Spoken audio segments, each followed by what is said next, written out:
دوستای عزیز، السلام علیکم و رحمت الله و برکاته. دوستای عزیز، بعضی اوقات انسان یک کس را ببینه که بسیار شهادتنامه داره در اسلامیات، در شرعیات، لیسانس داره، ماستری داره، حتی دکترا داره، در پوهنتون‌های داخلی چی که حتی در پوهنتون‌های خارجی در کشورهای عربی و در جاهای پوهنتون‌های بسیار بزرگ درس خوانده و خودش هم بسیار به می درس و تعلیم و شهادتنامه خود افتخار میکنه، ولی وقتی سخنهایش میشنوی میبینی که بسیار اساسات اعتقادی را، خصوصا توحید در اطاعت و شرک در اطاعت نمیشناسه. لیسانس است، ماستر است، دکتر است، شیخ الحدیث است، خدا بسیار رتبه های بزرگ میده، لکن نمیفهمه. و انسان تعجب میکنه که سبحان الله، این رسه که با همه قدر استعداد، با همه قدر فهم، این همه گپ نمیفهمه که توحید در اطاعت چی هست، توحید در تشریع چی هست، شرک در اطاعت چی هست، شرک در حکم چی هست. نمیفهمه. بسیاری کسا جنجال و جنجال و جنجال، ولی شاهدنامه‌هاش و کتاب‌هاش و اسنادش و کتابخانه‌اش دنیا را گرفته هست و نامش هم کل دنیا را گرفته هست و ادعایش هم کل دنیا را گرفته است. ولی بعضی اوقات انسان یک کس را میبینه که نه شهادتنامه داره، نه لیسانس داره، نه ماستری داره، نه دکترا داره، نه شیخ الحدیث است، نه بیچاره هیچ، حتی طفل است، ریش و بروت نداره، هنوز ریش و بروتش نامده، لکن فهم قوی از اسلام داره. ما حالا یک کلیپ دوستا شدیم، این کلیپ شما خوب دقیق ببینین. اصلا یک بچه که ترکی هست، در ترکیه مشکلات اعتقادی بسیار زیاد است. مردم یا در شرک قبور مبتلا هستند در اونجا، یا در شرک قصور. شرک قبور چی است؟ یعنی بسیار در ترکیه که من رفتم بسیار کسا را دیدم که در قبر پرستی دیگه بسیار مبتلا هست، بسیار زیاد است.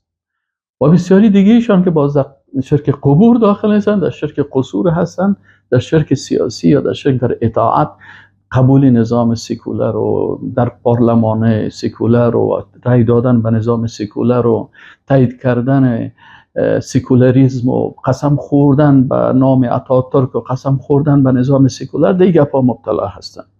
سبحان الله، این طفل است که در امت یک جا الله سبحانه و تعالی چی طفلی که از کلان کسایی که لیسانس و ماستری و دکترا در شرعیات دارن، از او که فهم قوی دارن.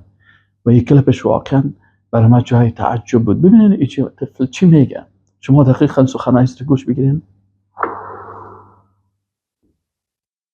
Şeriat Allah'ın kanunlarıdır. Allah'ın anayasasıdır. Tabii biz hayatımızı ona teslim etmemiz lazım. Allah'ın kanunlarına teslim etmemiz lazım. Mesela siz daha yeni insanlara soruyordunuz, yarın seçim olursa kime oy verirsiniz diye. Bu konu hakkında benim... این جوان میگه سبا روز در اینجا در کشور ما انتخابات میشه و ما برای پارلمانی که میخواه قوانین ضد شریعت الله تصویب بکنه، پر از ما میریم رای میدیم.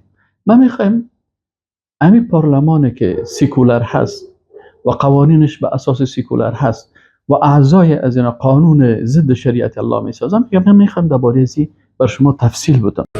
Bu konu hakkında benim cevabım şudur abi. Bizim inancımıza göre, tevhid ve sünnete göre, şeriattan bahsettiğimize göre, Allah'ın kanunlarına göre oy kullanmak şirktir abi. Oy kullanan bir insan kafir olur. میگم براتون میگم خلاصه که عقیده ما که به قرآن و سنت است که اینمی رای دادن برای اینمی پارلمان سیکولر، اینمی شرک است.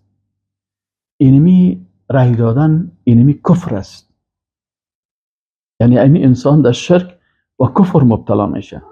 خب عالی نطاقی را پرسان میکنه که به اساس چی میگی؟ و سعی کنین که فهم دقیق یک طفل معصوم.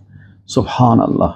Bize göre, bizim inancımıza göre müşrik olur. Niye müşrik olur? Sana kısaca anlatayım abi, sonra sözü size bırakayım. Örneğin sana bir soru sorayım. Biz namazı kime kılarız? Allah'a kılarız. Bir kişi namazı Allah'tan başkasına kılarsa kafir olur mu? Bir kişi namazı Allah'tan... Mesela براتون آسان است پیشتون یک سوال میکنم. مثلا یک نفر نماز میخونه. خب نماز ما برای کی میخونیم؟ برای الله میخونیم. ببینید یک طفل یک فهم قوی، این نابغه‌ای که باید برای لقب نابغه علم و دانش و فهم قرآن داده شود. میگه ما نماز میخونیم. نماز میخوانیم و در نماز خواندن اگر نماز به غیر الله بخوانیم به مخلوق نماز بخوانیم مشرک میشیم، کافر میشیم. میگه کلگی میگه بله kafir میشیم، مشرک میشیم. Başkasına kılarsa Allah'a şirk koşar kafir olur mu? Çünkü ne yaptı? Allah'a şirk koştu. Şirk nedir? Ortaklık demektir. Peki bir soru daha sorayım sana abi. Şimdi hamd kelimesi var ya. میگه چون این مشرک و کافر میشه؟ به خاطر که او چیزی که مخصوص الله هست، عبادت الله هست، اینو برای مخلوق کرد، پس این کافر و مشرک شد. خب میگه عالم یک گپ دیگر، یک مطلب دیگر بیان میگه. Hamd. Bir kişi dese ki Allah hamdı hak ediyor.